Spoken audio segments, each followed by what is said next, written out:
दिल्ली वाला 300 लाख तो कोणता लागतो कॅमेरे में जातो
আর আপনারা একটু একদম এই কর্নারটাতে করেন না যেহেতু এদিকে গাড়ি দিতে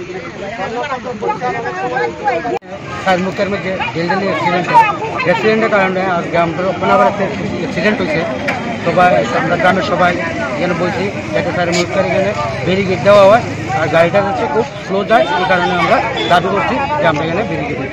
আজকেও কি অ্যাক্সিডেন্ট হয়েছে? হ্যাঁ এখন এই মাত্র অ্যাক্সিডেন্ট হয়েছে। অ্যাক্সিডেন্টের হওয়ার পরেই আমরা এখানে আবার এখানে লোকজন মানে বলছি সেখানে ব্যারিকেড দেওয়া। আর একটা অভিযোগ উঠেছে ট্রাফিক নাকি এখানে? হ্যাঁ এটা মানে তারা অনেকের তার থেকে পানি কাটে, অনেকের থেকে পানি কাটে না, অনেক সময় গাড়ি দৌড়ে আটকে যাও তারা পানি কাটে। তাই আপনি কি ভাবছেন ওইটার জন্য কি কোনো অ্যাক্সিডেন্ট হচ্ছে? না অ্যাক্সিডেন্ট তো এখানে গাড়িগুলো যেমন আইতেছে পুলিশে আটকে যাচ্ছে, অনেকে তাইসের জায়গা, অনেকের মাথার মধ্যে হেলমেট থাকে না, এখানে গ্রামের আছে, অনেকে বাগান কাটতে যায়, সকালবেলা অনেকে রাজমিস্ত্রি কাজে যায়, এখান থেকে এখানে কাজে যায়, হেলমেট হয়তো দেয় না, না দেওয়ার জায়গা তখন টাইম না যায় তার দিকে তখন যে অ্যাক্সিডেন্টটা হয়। এখন আপনাদের মন্ত্রী আসলো, মন্ত্রীর কাছে কি দাবি জানাবেন? হয়তো আমাদের এখানে খালি ট্রাফিক থাকতো বা যেন ব্যারিকেড দিত,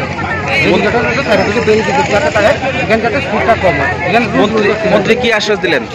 উনি তো কইছেন এসপির সঙ্গে ডিএমের সঙ্গে কথা বলে তাই না এখানে ব্যবস্থা করে দিচ্ছেন।